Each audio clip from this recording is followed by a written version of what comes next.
Hello everybody and welcome back to Broken Brian, and today we're going to be talking about Pokemon because it's one of the most well-known franchises and the highest grossing gaming franchise of all time.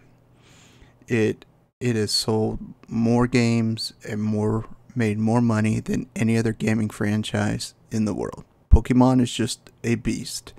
So they released Pokemon TCG, which stands for Trading Card Game, Pocket, as an app, and it is doing amazing. Now, I'm not a Pokemon guy. Like, I was on that cusp of, like, it came out and I was kind of like into high school, had some friends get into it. I tried it a little bit, it just wasn't for me. I never really got into it. My son's really into it. It's awesome that he's into it. I like the Pokemon Detective Pikachu movie, thought it was great. You know, I know enough to kind of navigate some of the stuff generally, but I don't know it very well. But people remember Pokemon Go, which was a cultural phenomenon. I remember seeing so many people.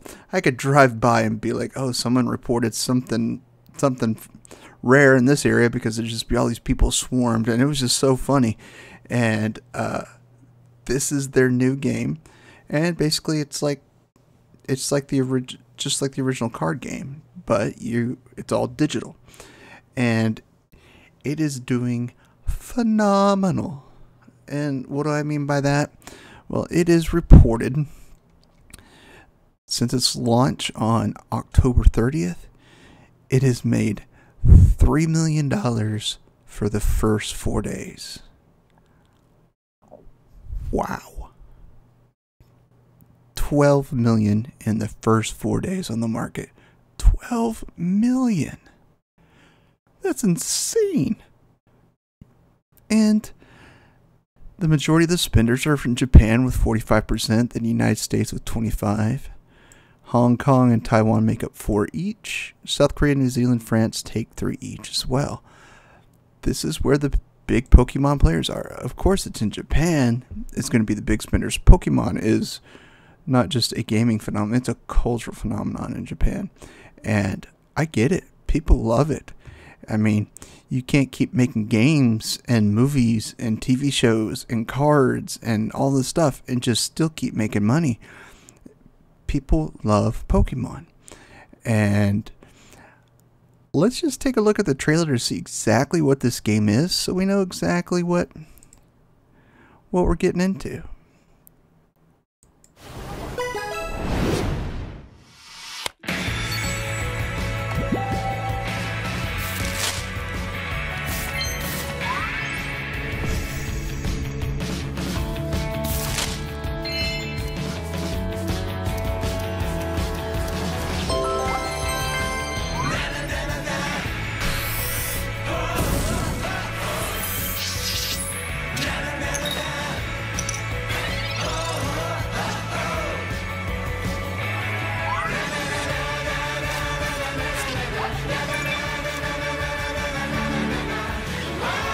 So you're just opening packs, you're collecting your deck, you're building your deck of cards, just like you would in the real world.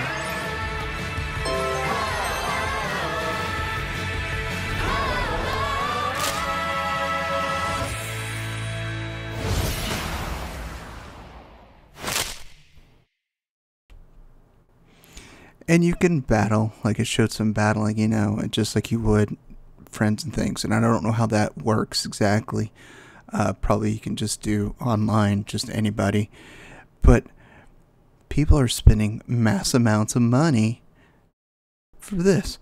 Personally, I get it because it's Pokemon. People are going to spend a fortune. But, I mean, you got to...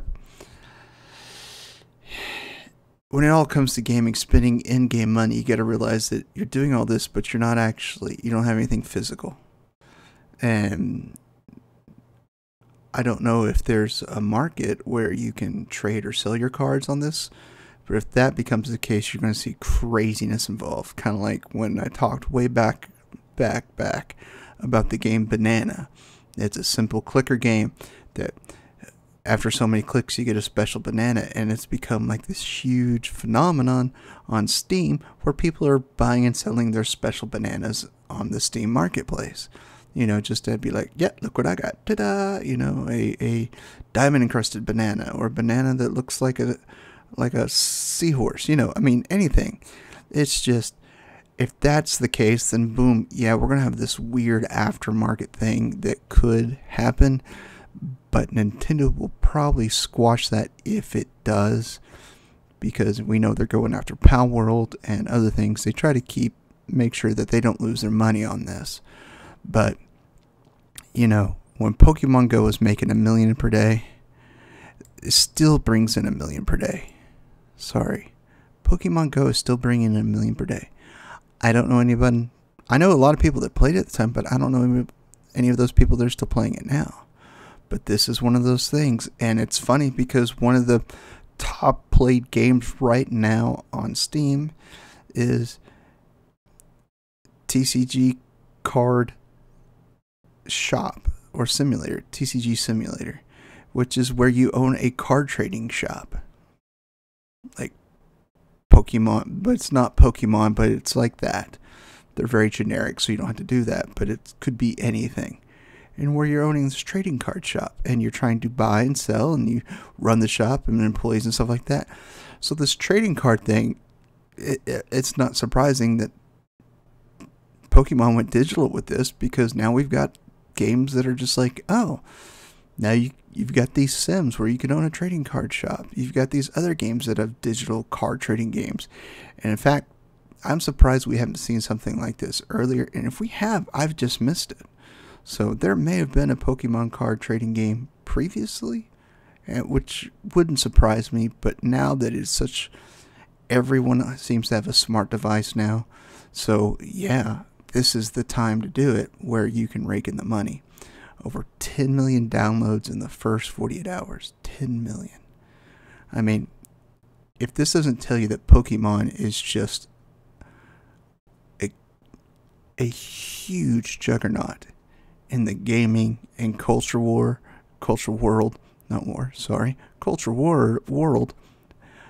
it is obvious now for a mobile app to have 10 million downloads in 48 hours and make 12 million in 4 days.